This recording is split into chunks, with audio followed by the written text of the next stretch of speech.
Here we are back for another Candy's World on Wheels podcast. Today we are going to be talking to our good friend Chris Steele. He's a lifelong motorcycle racer, rider, car guy, probably a little bit of a motorhead addict, possibly. So how did you get that way? Well, I guess that started as soon as I got my driver's license. Yeah. That was the first taste of independence that I ever had. So, I don't know. I really wasn't exposed to motorcycles when I was young. Mm-hmm. Maybe just a little bit, but I knew I liked them. I just never had the opportunity to mess with them. And, when I, started working up here in Marietta, one of the guys at the place I worked had a motorcycle. It was an Interceptor. And I just fell in love with it. I thought the coolest thing I'd ever seen. And I learned that he actually raced it. And that blew my mind that you could buy something off the showroom floor and take it out and race it. So that's probably what lit the fire. Mm-hmm. And, as soon as I had the chance, I went and bought my first motorcycle. I didn't know anything. I didn't know how to ride it. The salesman over at Roswell Honda taught me how to ride it in the parking lot, taught me how to shift gears and everything. It's a miracle I made it home. We don't recommend that. Yeah. So yeah, that was my introduction to motorcycles, and went well for about 6 months, and then I had my first crash. Mm-hmm. Just stupidity on my part. And, I kept with it though, got the bike put back together and kept going. And, I had a few other crashes on the street. But I was still, I don't know. I just wanted to get better. And that's what got me to thinking about racing. And another one of my friends went and did a race weekend. They didn't have track days back then. And shortly after that, I went with him to one of the races, and that was it. Once I saw racing, it's like, I knew I have to do this. And, also I had gotten, after a few of my crashes on the street, I'd gotten, afraid. Mm-hmm. You know, I knew I didn't really know what I was doing, and I just wanted to overcome the fear. So I thought that going to the racetrack would probably be the best way to do that. You learn a lot at the racetrack, but just maybe not things that you apply. Well, some things you apply on the street, but yeah. Yeah. But that was really it. I just wanted to get better, and to be like the guys in the magazines. And I just fell in love with it, and done it ever since. Mm-hmm. What were some of your accomplishments? Because you went to a track day and then it kind of grew from there. Yeah. My first year as a novice racer, I did okay. I was solid top 5. I didn't win anything, and but I didn't wreck either, so that was good. And then I probably went to expert a little too soon. I just really wanted the white plates. Mm-hmm. And graduation. Yeah. Yeah. And started moving up to faster bikes. And it was a tough learning curve. The racing back then in the early 90s, I started in 92, and I'd got my first street bike in 89. So I hadn't been riding for very long. But I started racing, and there was a lot of competition back then. The fields were really big. So yeah, it was hard to really start I guess I wanted to do better right from the start, but it was tough. and I still had to gain a lot of experience. But I guess probably in 95, 96, I got a smaller bike. I'd started on a Honda 600, CBR 600 F2.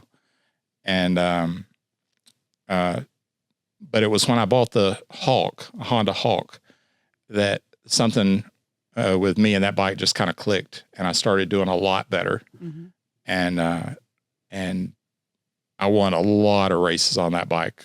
I don't even know how many it was. It was a lot though.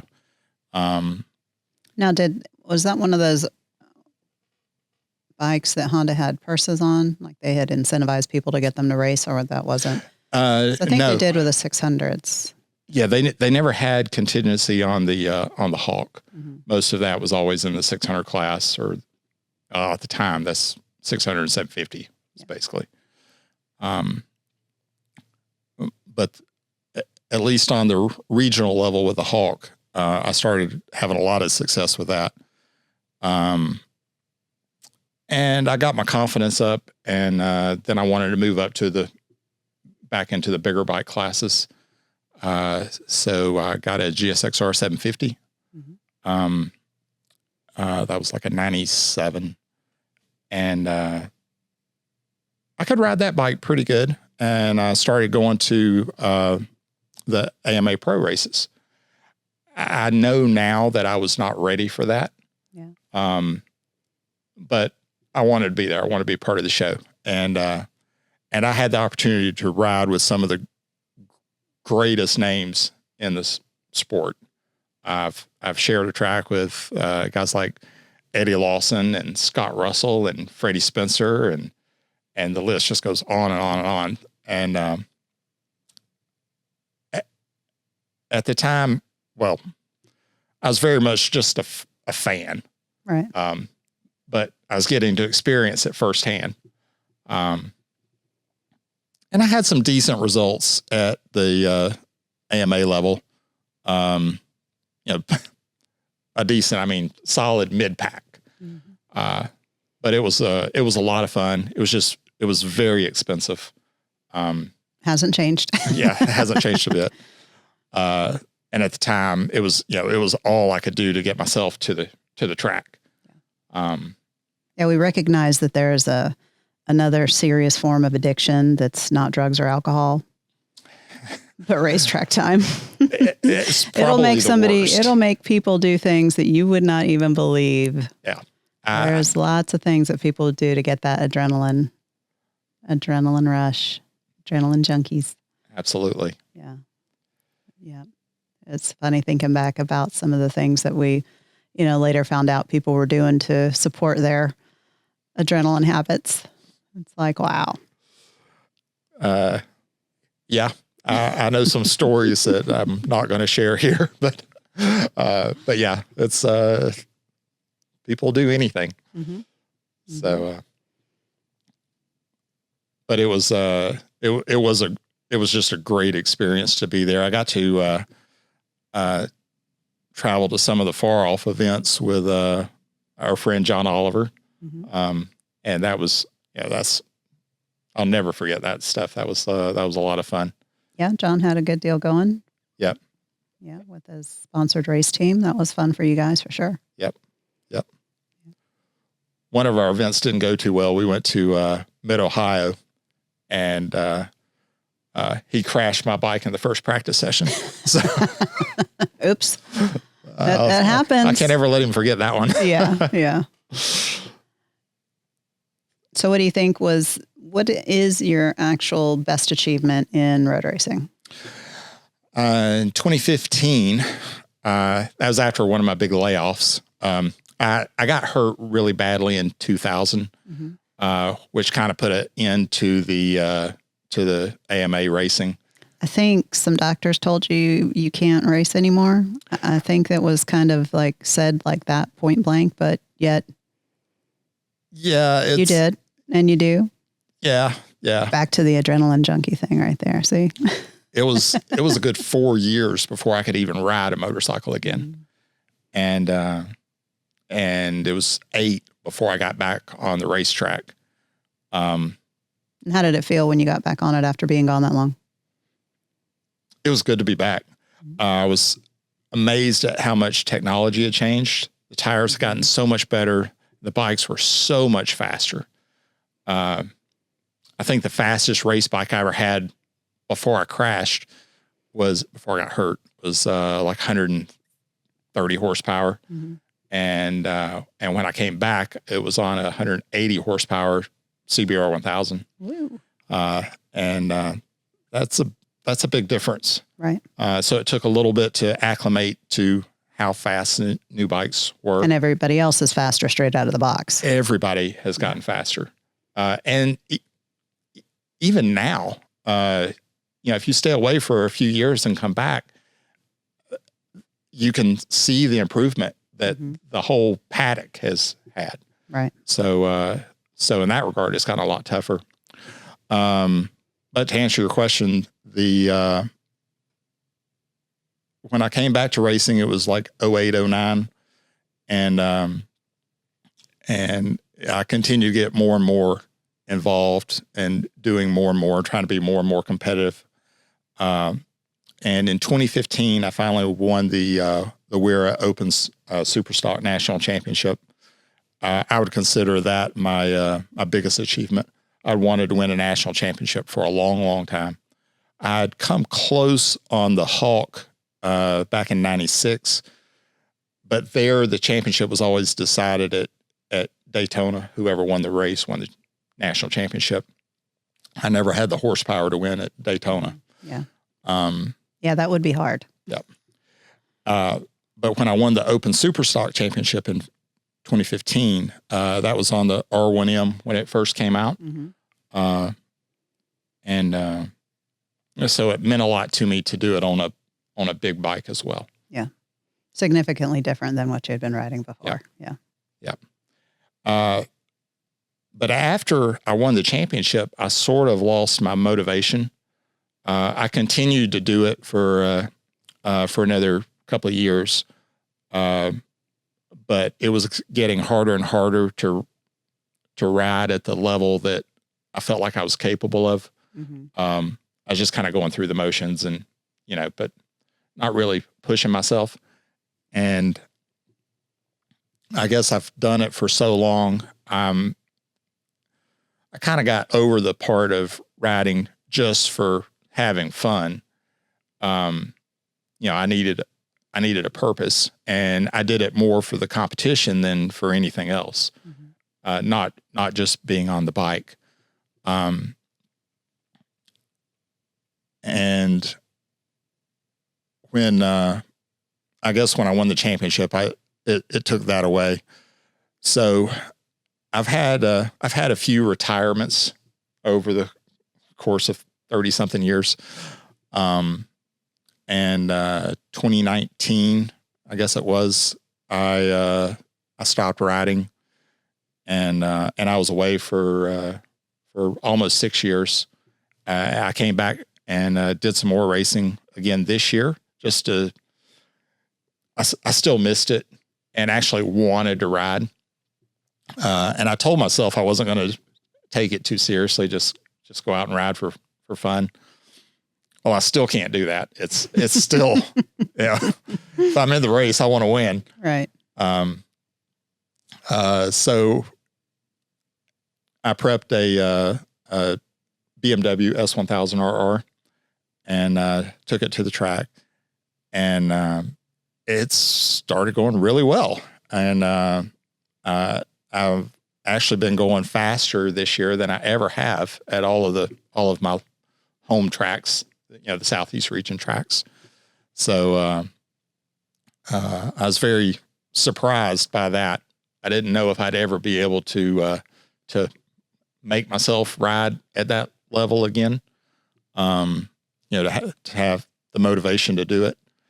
So just went out and started riding as hard as I could, and even in the WERA paddock, that's the series I've been doing this year. The level of competition has come way up. The top 5 guys at WERA are basically top 10 capable at Moto America. There's some seriously fast guys out there, and I was really surprised when I saw that. And so I'm trying to latch on and run with these guys. And the last race I did, I think it was in June or maybe July. It was just over at Talladega, and it was a good race, but I did end up crashing. So I hate that I fell because it destroyed the bike. The bike got hammered. But I feel really good about it, the fact that I was able to push myself to that point where I was risking crashing. And it's much easier in a controlled environment to crash. Yes. I mean, now the idea of crashing on the street is terrifying. Mm-hmm. Nobody, you don't ever want to crash, but on the street, I couldn't even imagine crashing on the street now. So yeah, hopefully that doesn't happen. But I still, I feel somewhat satisfied after that race. Because like I said, I was going faster than I ever have. And the guys that I was racing with are serious young riders. So, out with the young bucks. Yeah. So I don't feel like I have anything to prove. And I'm not prepared to say that I'm done. But I'm okay with how things are right now. So, I think I've heard you say that before. Yeah. Short-term memory problems from hitting my head too many times. Crashing too many times. Yeah. So do you remember any of like your best track times? Like, is there anything that stands out that you can just remember off the top of your head? One of the ones that I'm most proud of is at Talladega, back on the old configuration.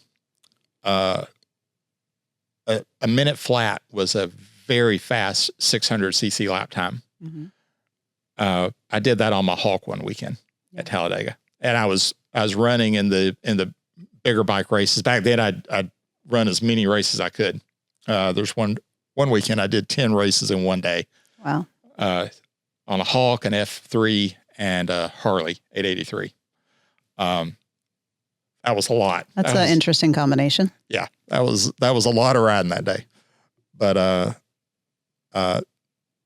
that day at Talladega on the Hawk, I was racing in the big bike classes, and I was doing really well, and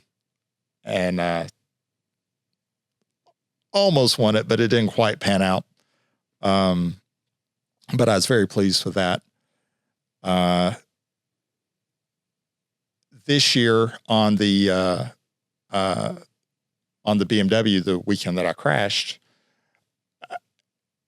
I'd done a string of 58s, and I think the lap that I crashed on was a 57 because I'd ran the leaders down, and they were doing low 58s. So I'm pretty happy about that one. That's getting real close to the track record, and I don't think the track is as fast now as it was a couple of years ago, or 5 years ago.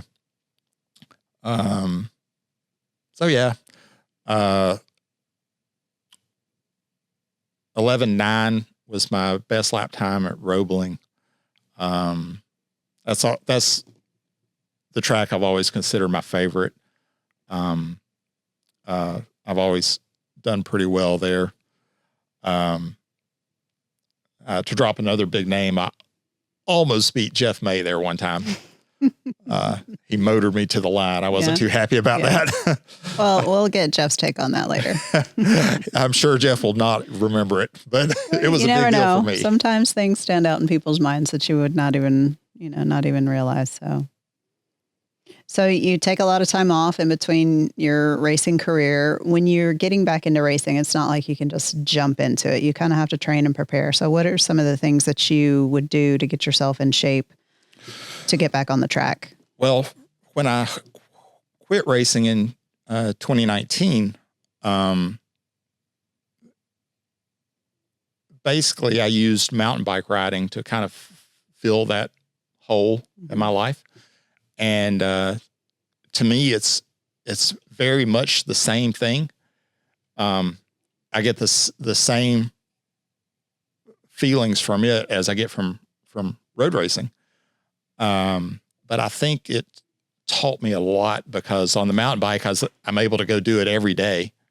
And it's the same deal. I'm racing the clock every time I ride. I can't just take a casual ride. I have to, I tend to push myself as hard as I can.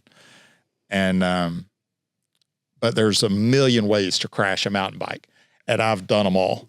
So those trees, they just jump in front of you. Trees My God. are terrible. They're so mean. Like, he's doing really good. Yep. Stick to the face.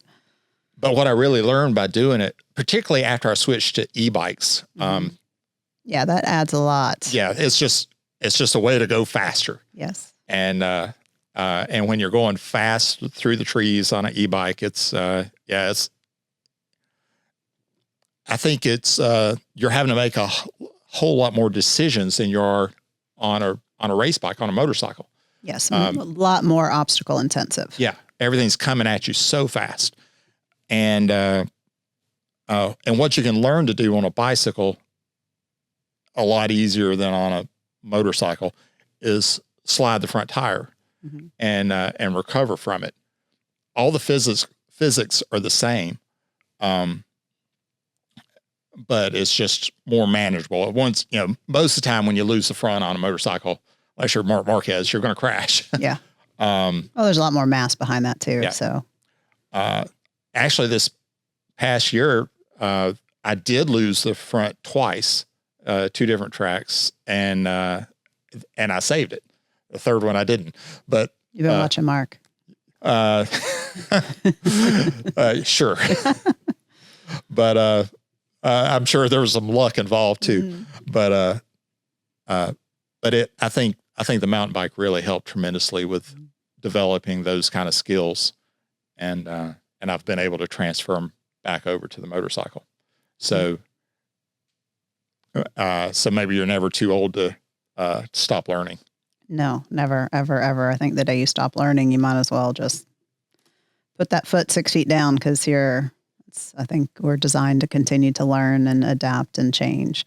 So we were talking earlier with somebody else that's a big car and bike person about the kind of cross training that really has made some of the world-class riders just that much better with doing the mountain trails and bicycling and even just regular physical exercise. And they've really taken it to like Olympian type levels of flat track, all the different types of riding, because they all have a part to play in making them feel so in tune with the machine. And the physics, as you say, they are all generally the same. So what other things have you done to improve your riding skills that you feel, is it just the trail riding, or is there other things that you've done to help improve your performance? Back when I was, I wish I'd taken it more seriously when I was younger, because now I see how all the young athletes do it. They start at a very early age, and they're professionals. They, they do train like professional athletes. I never did that. So back then, I wish I had have. And now I try to make sure that I'm properly fit to race, but I still don't consider myself a well-trained athlete. I could, always be in better shape, but it does make a big difference. But I can't ever really just turn it off. So if I'm driving or whatever, a sports car, work truck, it doesn't matter. I tend to push the limit on things whenever I have the opportunity. Especially if you're fighting over a parking spot. That too. Yep. So, I don't know, maybe all of that comes into play a little bit. I'm sure I'm not the only racer who does things like that. But. No, nope. Not the only person. So you mentioned cars. Go ahead. Just tell us all about it. How did you get into the car addiction? Was that to fill addiction? Is that the word we're going to use? Obsession. How about obsession? Collection. Yeah. It was never really a collection. It was an addiction. Is an addiction. Probably. Yeah. It's maybe slowed down just a little bit, but I found this. Thought of you. Oh yeah. I've always loved anything with grease on it, really, but I like all kinds of different cars. I think I've had a pretty eclectic collection of cars, I'd say. And it's definitely gotten out of hand over the years, but yeah, the Cobra that I had, the Super Performance Cobra, that thing was a monster. Had a 547 cubic inch motor that made over 700 horsepower in a 2,500 pound car. So it's still, I think, the most awesome thing I've ever driven. I've driven some things that are a little quicker, but as far as just sheer brute power, I haven't really come across anything that exceeds that. Yeah, I've had some pretty fun cars along the way. Besides the Cobra, is there anything else that stands out that might be a favorite, or are they all your favorite for different reasons? Oh my goodness. Because I would definitely, even if I had my favorite, I don't know what my favorite would be, but it would be hard to say that this is the absolute favorite, because they all have their draw, that for whatever it is that they're the best at, and some cars you just like for what it does for you better than another one, but you still like the other one for what its specific purpose was. Exactly. Yeah. Yeah, I don't think I've had a favorite. I definitely have some that I regret getting rid of more than others. I had a Buick Grand National GNX. That was a really special car. I kind of wish I'd held on to that one. Not so much from a performance standpoint. It was very fast in its day, but by today's standards, not really. I had a 2015 Z06 Corvette that was a awesome car. Rip snorting right there. Yep. That car was a monster. Cadillac Blackwing was very fun car. It didn't handle quite as well as I would have liked it to. It wasn't a sports car, but for just sheer acceleration, it was impressive. Straight line. Yeah. Montana car. Yep. I had a 2013 Shelby GT500 that was just awesome power from that thing. Is kind of a raw car, but I really enjoyed it. You had a Hellcat? Had a Hellcat with a manual transmission. Those are hard to find, but that was a hooligan car if there ever was one. Yes, sure, that one was. I had a Porsche Boxster Spider. That was a great handling car. So yeah, I think each car has its thing that it's good at, and so it's no one thing in particular for me. I just I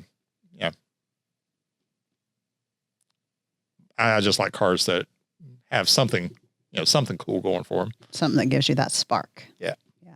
Did you ever consider car racing? Did you ever do any car racing? I've never raced. I've driven cars on track a few times. The Cobra on track a few times. the Lotus. I can't believe I forgot to mention the Lotus. The I wasn't going to let you forget. The Exige I had was, that was a great car. Mm-hmm. Totally impractical, and I loved it. Yeah.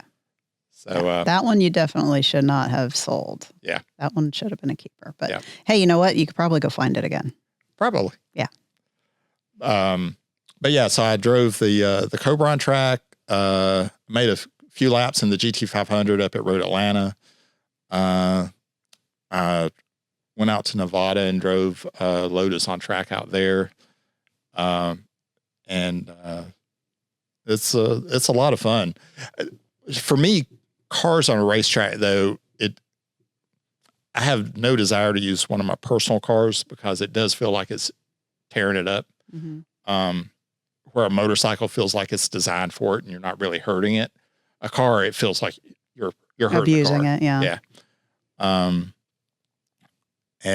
But mainly as far as racing cars, it just seems prohibitively expensive. Motorcycle racing is bad enough, but yeah, car racing is a whole nother level of expense. So. With your addictive qualities, yes, let's say. Yeah. He wouldn't just do the derby racing over at Dixie Speedway. That's fun though. No, it'd be all in. So I've probably done well to stay away from that. Mm-hmm. But yeah. Now with all of this that you've done, the motorcycles and the cars and everything, do you take any sort of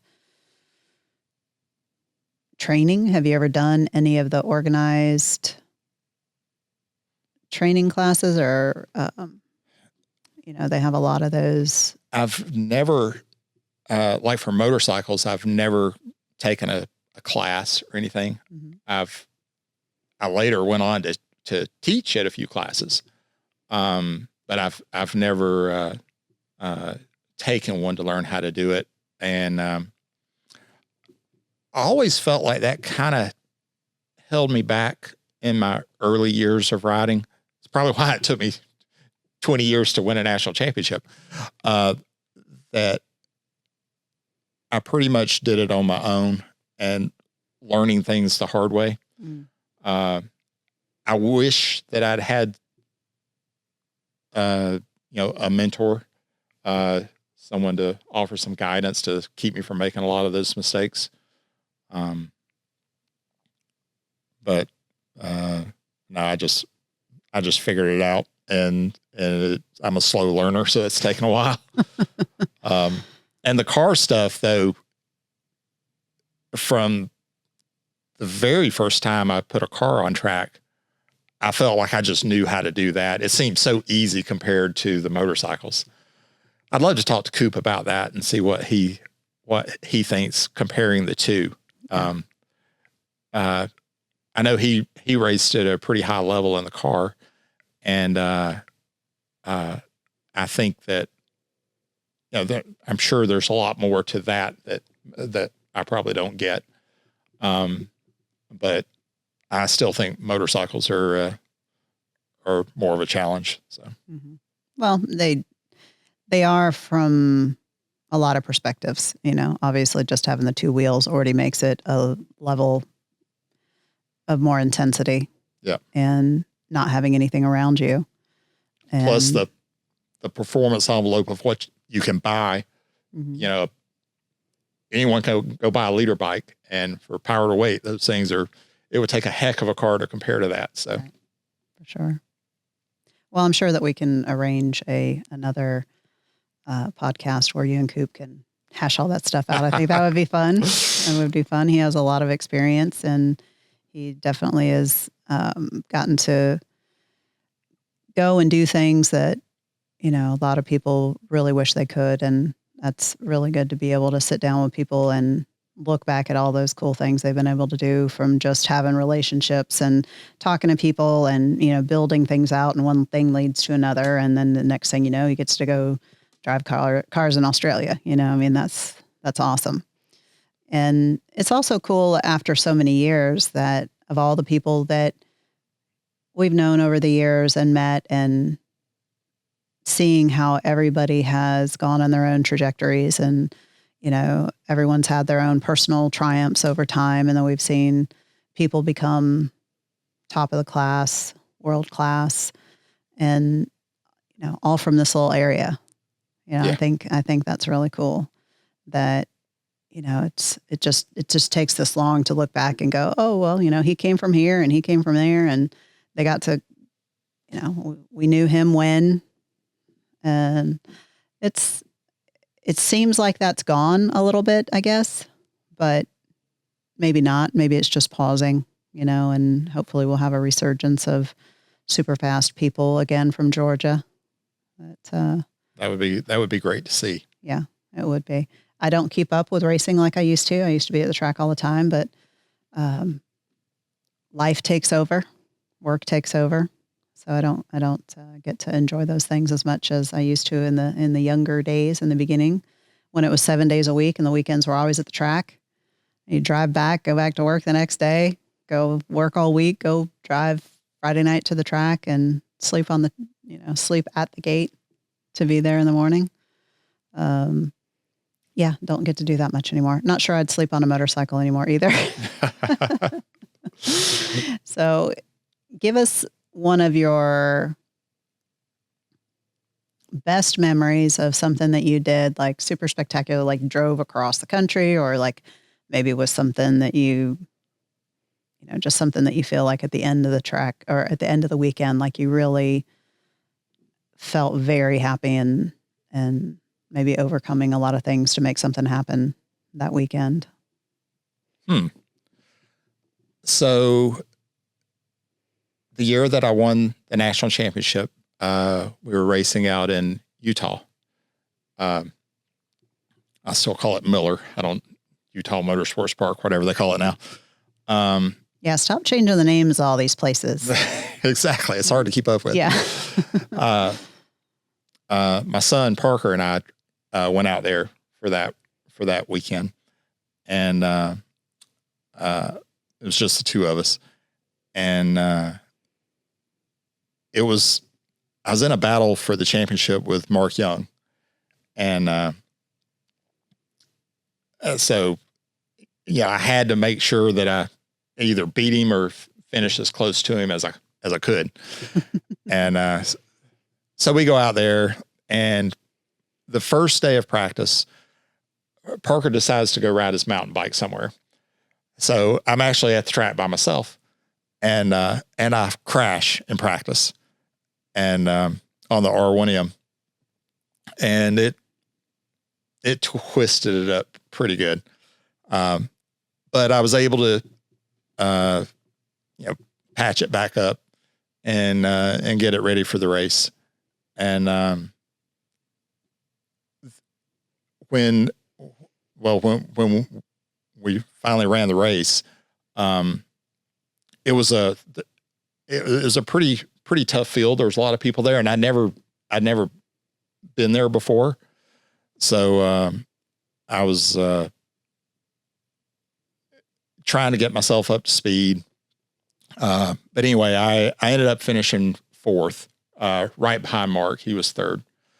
And that was pretty rewarding that I, even though I didn't win, but I did what I needed to do for the championship, and coming back from having crashed. Usually when I crash, I'm ready to go home. Forget this. Yeah. Going home. Yeah. But the bike I didn't realize that the front wheel was bent. The triple trees were bent, and I rode it that way to fourth. So that was okay. Maybe it helped. Possibly. But maybe a better example I should have used was, I went to Road America on the Hawk one time with a couple of my buddies that came up from Florida. We all drove up there together, same truck. And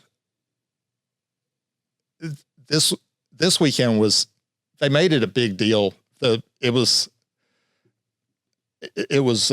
racing with CCS, mm-hmm. and the Southeast officials that were heading up there to put this event on with the whatever region that is, they were taking bets that I was going to win, because at that time I was dominant on the hog, and I'd never been to Road America before, never laid eyes on the place. And we got 8 laps of practice. So, 2 short practice sessions and then the race. And there were 80 bikes on the grid. Ooh. And anyway, the race started, and I was near the front. I was in like 4th or 5th place, but I kept working my way forward. It was a short race, just 4 laps. But by the start of the last lap, I moved into the lead, and I pulled off the win. So I was pretty pleased about that one. That I went all the way up there and figured the place out and got it done. So you mentioned your son. I think you had a lot of family support with your racing. Yes. Because that always does help when you have a supportive family of your it does. My wife, expensive hobby. Michelle has been a trooper all the way through. She, when we got married, I was 18 and I'd never even said a word about a motorcycle. So she had no idea what she was getting into. But yeah, she's been there every step of the way and supported it. And, like I said, I've been hurt a few times but she's never let, the fear of what can happen. She's never tried to stand in the way of me doing what I want to do as far as racing goes. And my oldest son, Parker, he fell in love with motorcycles from a very young age. And he's actually probably what got me back into racing in 2008, 2009, because he wanted to try it. Mm-hmm. So, and of course I wanted to expose him to it, but that's kind of what pulled me back in. And those are just great memories that we have from all those years of going to the track. And, I'm really thankful that I had the opportunity to do that with my family. Also had the support of a good friend of mine, Matt Reed, who's, I guess we started teaming up in about 2010, and from then on, he's always gone to the track with me to crew chief for me and take care of the bike, and I definitely couldn't do it without the help of others. Mm-hmm. So yeah, I've been very blessed like that.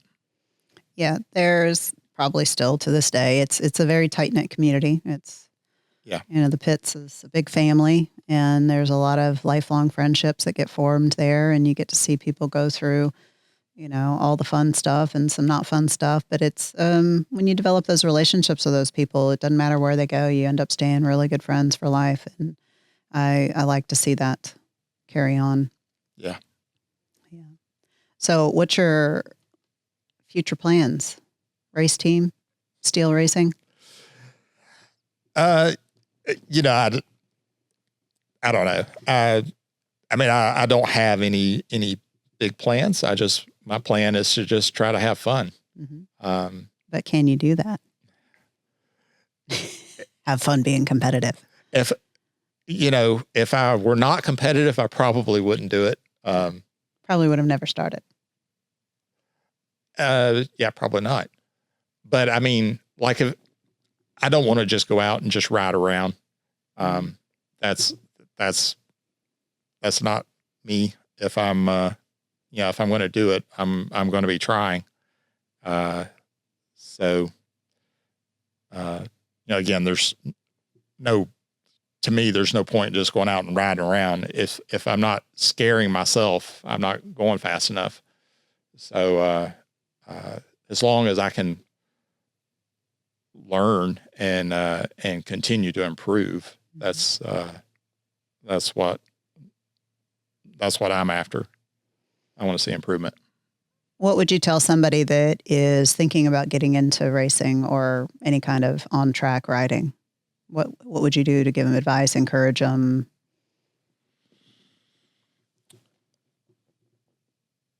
I think the best advice I could give would probably be to find a mentor, somebody that can help guide you, and just believe in yourself. It's very much a mental sport, more than anything, I think. You've got to have confidence. It's got to be based in reality too. It's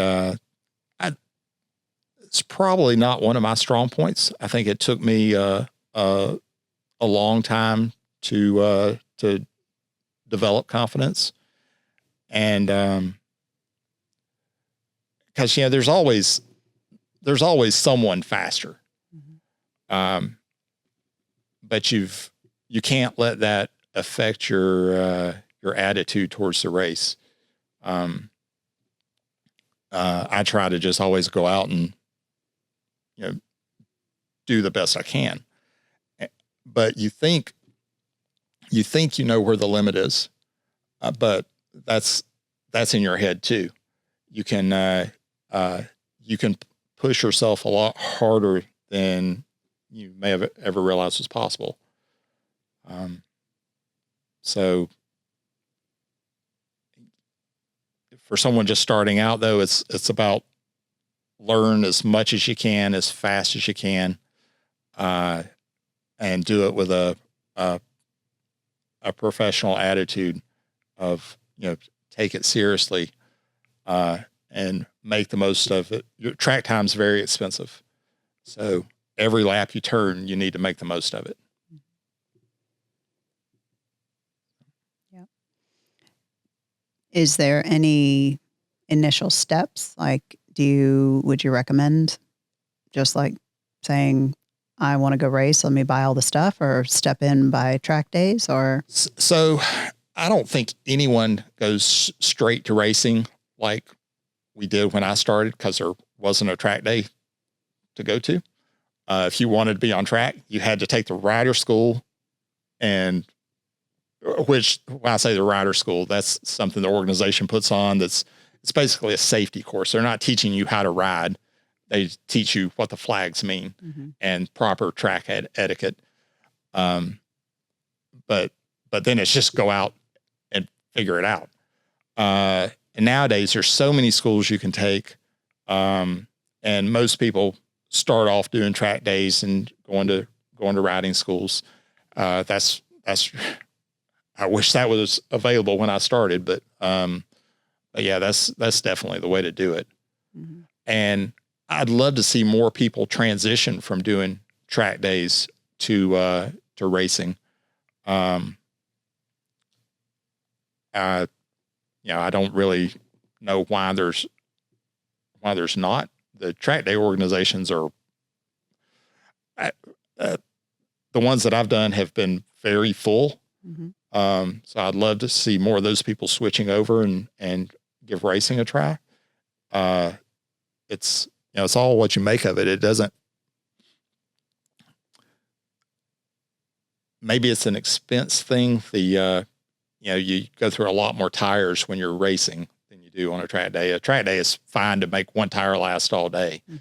But when you start racing, the more competitive you get, that's when you start getting to almost every race you need a new back tire at least. And so maybe that's part of it. But yeah, it'd really be cool to see more people transition over. But it's still, track days that's the best way to learn. I see a lot of people that do switch from track days to racing, that they're fast novices.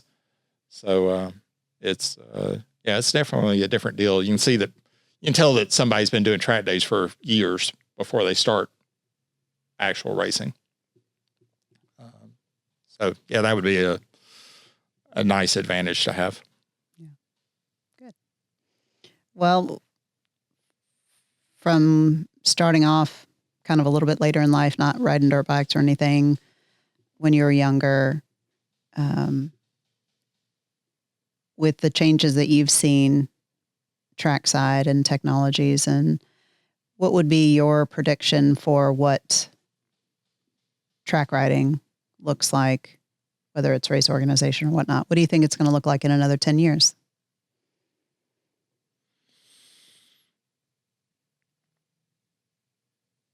That's a good question.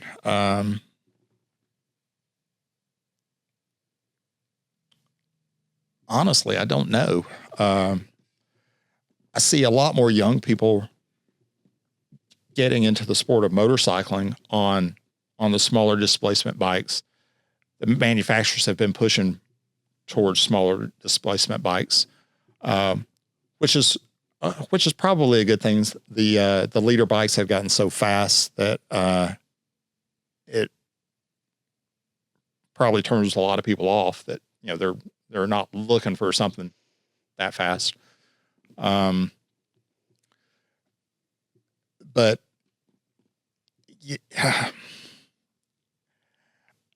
10 years ago, if you had asked me the question, I would have gotten it wrong. I thought it was that racing was on more of a decline. But I was really surprised at what I saw when I came back this year, having been away for the last 5 or 6, that the turnout was a lot healthier than I expected. So that was encouraging. Mm-hmm.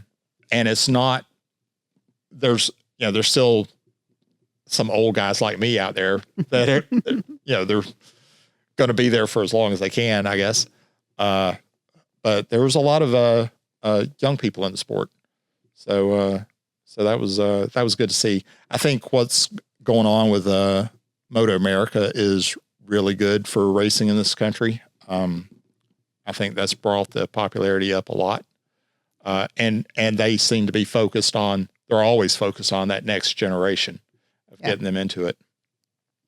Yeah, that was something I think the industry learned the hard way, because, 40s, 50s, 60s, 70s, having a motorcycle was just part of it. It was just something that people did, and you didn't really have to advertise much for it. It was just affordable transportation. And then, entering into the 80s even still, because that was kind of the heyday of super high sales, and there was some roller coaster stuff happening there. 90s still pretty good. And then kind of forgot about young people, Yeah. And it is great to see the manufacturers, making the Groms and the smaller bikes to get people into riding. And Supercross is doing really well. A lot of people take their families there, and exposing the kids to motorcycling of all types. So having the young, the smaller displacement cups for people, young riders to get in and start the road racing is super fantastic to help build up the health and longevity of the sport. And I was just kind of asking, what you thought, since you had taken these big breaks and you probably saw more of the jump than somebody else. Do you think it's going to go more in the direction of electric? We can come back in 10 years and find out if we were right or wrong. I'd say it's definitely a possibility.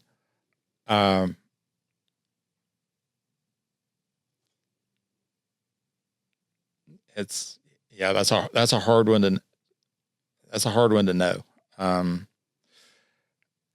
As far as the faster electric bikes, my concern with them would be, and I've never really ridden one. I know that they can have tremendous acceleration. Mm-hmm. To me, the weight issue would be the biggest thing to figure out. Because that does make, when you're talking about riding a motorcycle around the racetrack, the weight is very important. And for a motorcycle, it's not just that they're all, you could be in a class where they're all electric bikes, and they all weigh the same, but you still have to deal with transitioning that weight from one side to another. So I've never ridden an electric motorcycle on a racetrack for sure, but I'd be curious to see, how fun they are, if it's something you can transition really fast, or if that weight's going to be a hindrance. So, yeah. Well, with all the technological advances that they've jammed into these motorcycles, sometimes it's hard to think of what else they could put in them. It's like, what other little piece of tech can you jam in this thing? We take apart some of these bikes sometimes, the Ducatis in particular, and the BMWs too. And I mean, there's sensors on sensors on sensors, and true. And I think have a little bit of a unique perspective on this, because I started way before any of that stuff was around.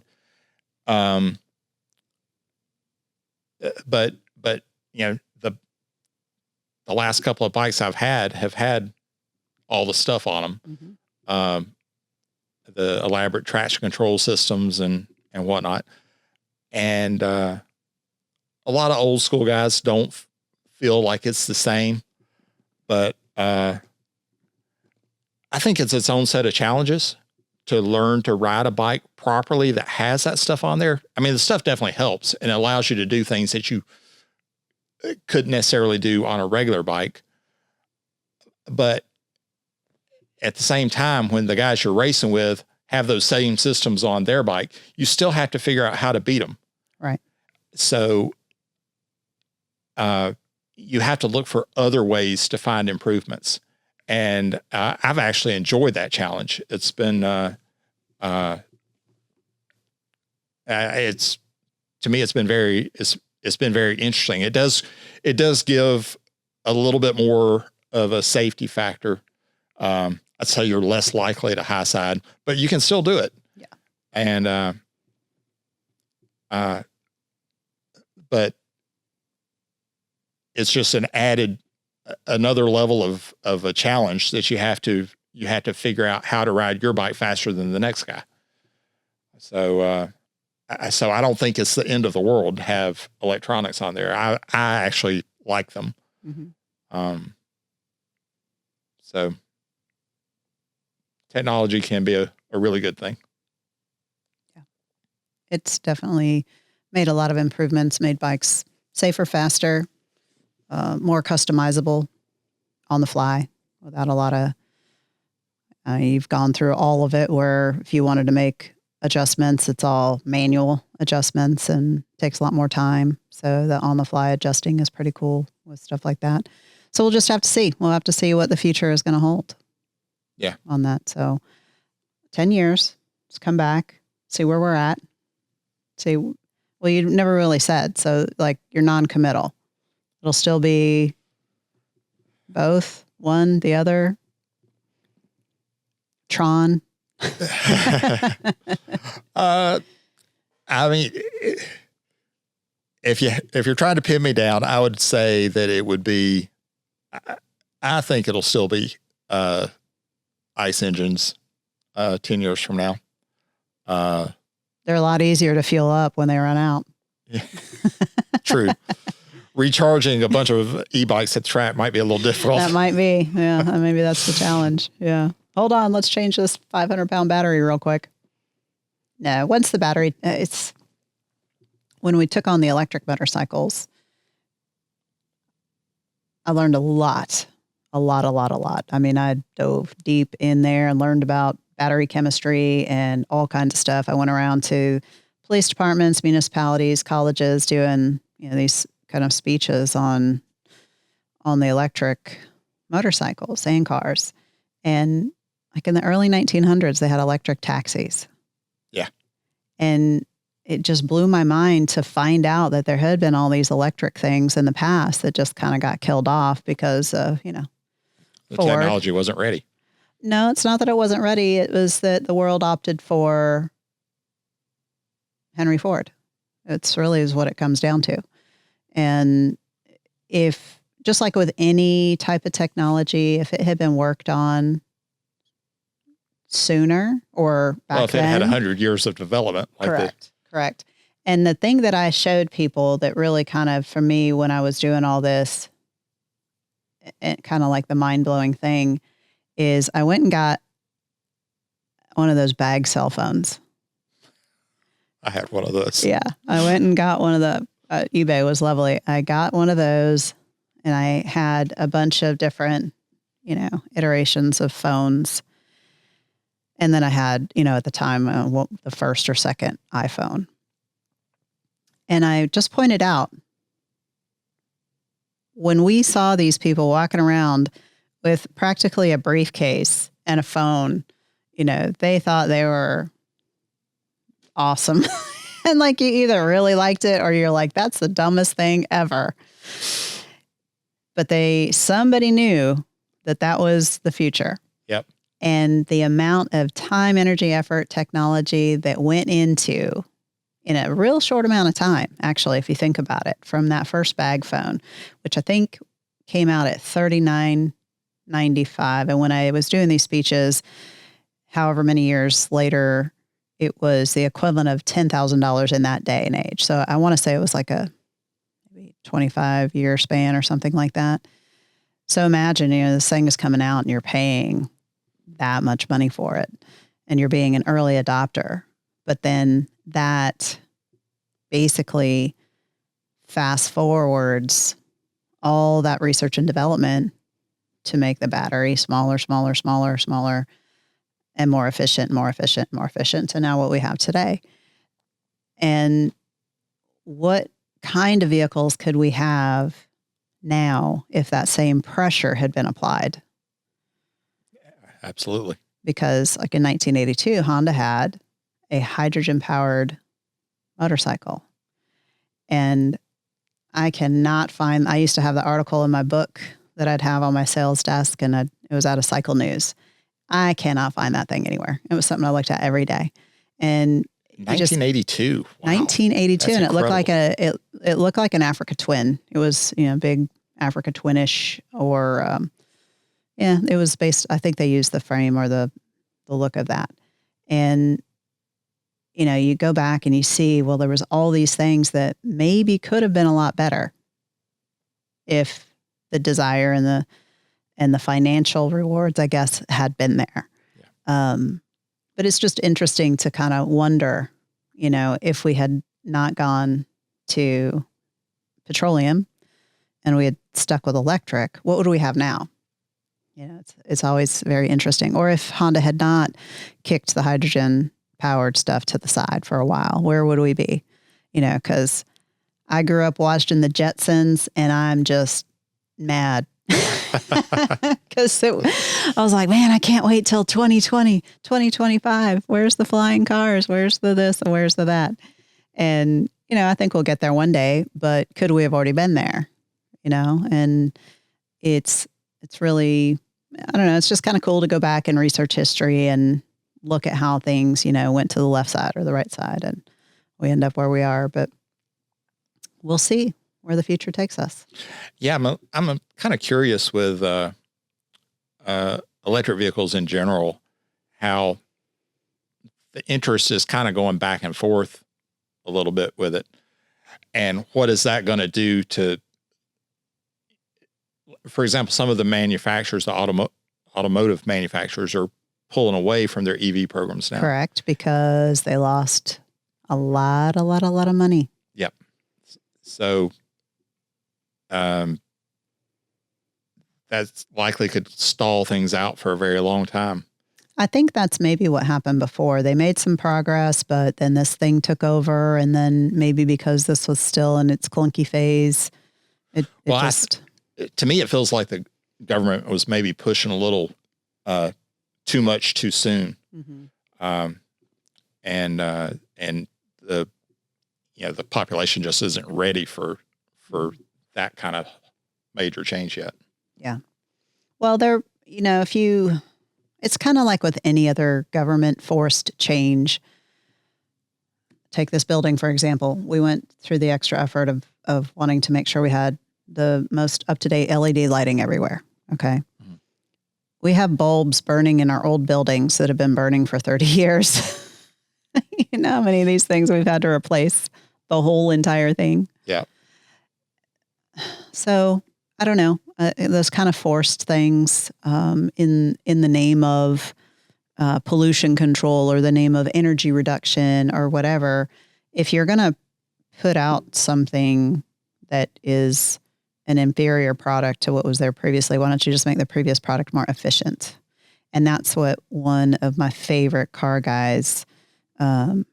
Koenigsegg himself, has said. They could make ICE engines incredibly efficient, but there was a big push to work on electric, and there was a lot of incentives to work on electrics. But I think if, these guys weren't so strangled by some of these regulations, it's the regulatory agencies that really restrict things and make things have to, like when they're having to work on kind of getting to zero emissions or whatever. You got to sacrifice one thing for another. Right. And it would just be really, really cool if some of those just brilliant minds got together without the regulatory agencies and you just let them go for it. Just let them rip and see what happens. Because I think regulation can really stifle a lot of great ideas. For sure. But I think we still have a long way to go in terms of, cool vehicles that'll come out. Just about the time you think that, nobody can really come out with anything new and interesting, then somebody will come out with something. I guess as long as somebody's wanting to sell something and somebody else is wanting to buy it, there'll always be innovation. Yes. Let's hope so for that. Well, I don't think you have any social media or anything to promote. No, sadly, I do not. Well, if you want to find more about Chris Steele, I don't know where you're going to look, but read up on some of the cycle news articles about him back in the days, and we'll have him back with Glenn Cooper in the future to trade bench racing stories. That would be fun. Yeah, that would be great. Well, thank you for tuning in. Thank you for your time.